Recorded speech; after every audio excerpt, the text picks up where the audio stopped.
when you have somebody that's friendly, accessible, they basically take care of you quickly, it sounds like they know what they're doing, that's how you build trust.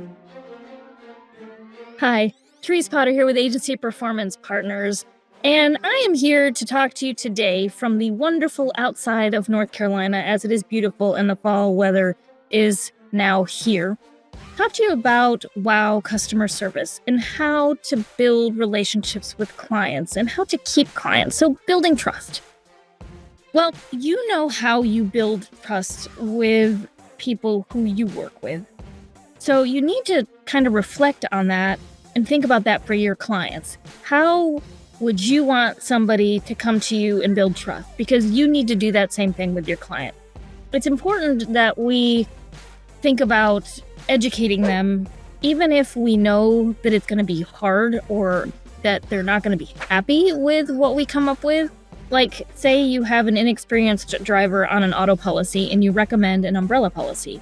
Well, the umbrella policy is going to be a little bit more expensive. They're going to have to raise their liability limits on their auto policy. So it's going to be a little bit more expensive. It may be more expensive than they're willing to spend, but when you explain to them the liability that can occur when an experienced operator gets into an accident or hits a pedestrian, it really is important for them to understand the liability risk that their inexperienced operator puts them in. So as you educate them, you're building trust. As you have conversations with them, one of the things I mentioned in the blog is just listening to the client and listening to the background. You may have somebody call and you can hear a child in the background, or you can hear a dog barking. With me, you can probably hear the crows making all this noise. But say, oh, it sounds like you're outside. What's the weather like there? Or if they're local and you have the same weather, you can say, hey, you're outside enjoying this wonderful weather. What a great idea. Or you hear a dog barking. Oh, I hear you have a dog. What kind of dog is that? And of course, that will also help you when you're trying to insure property. Oh, I hear that there's a small child in the background. How old's your child? And, talk to them about your children. My children aren't so young anymore. I have a 17-year-old and a 23-year-old. So you can have those kind of conversations that help just build trust. And when you talk to the client, use their name.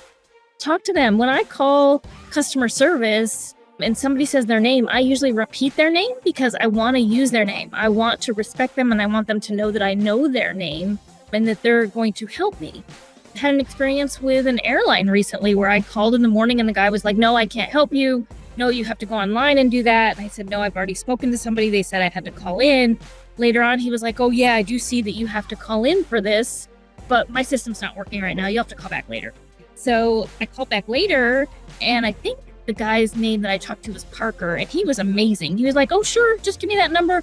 Let me look here. And the other guy was like, no, it's a different destination. You can't fix that. And this guy didn't even say that. He was like, oh, yeah, this is easy. Let me go ahead and take care of this for you.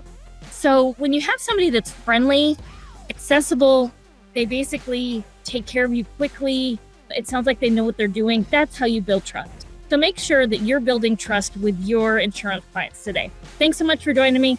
Talk to you next time.